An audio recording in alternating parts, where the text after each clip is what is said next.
Hello guys, for today's video is nandito naman po kami sa may garahe ng sasakyan ng aking boss. So tayo po ay may lakad ngayon. Kinuha po natin yung sasakyan dito sa may parkingan. Ayan o.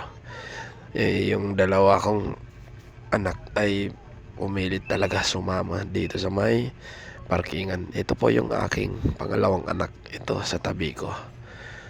Tapos nandyan din yung kuya niya sa tabi niya. So ito guys, paalis na rin po kami.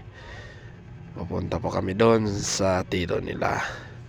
So ito na medyo masikip yung kaya napaatras talaga ako ng konti at saka napasilip ako sa unahan kasi siyempre para sigurado baka mamaya tumama yung ulo ng sasakyan dyan sa ibang nakaparada. So ito na guys, nakalabas na rin kami dito. Talagang meron pa po kami dadaanan dyan na medyo masikip. Ayan no, binaba ko na rin yung bintana dahil nagpasalamat din ako kay kuyang bantay doon. Kasi ayan po yung bantay dyan palagi. Ayan guys, masikip talaga tong part na to. Ayan yung gate, kasi isang gate lang po yung binuksan dyan. Alam din naman guys, medyo malaki-laki rin konti itong sasakyan kasi ito po yung bagong van yung ginagamit namin ngayon.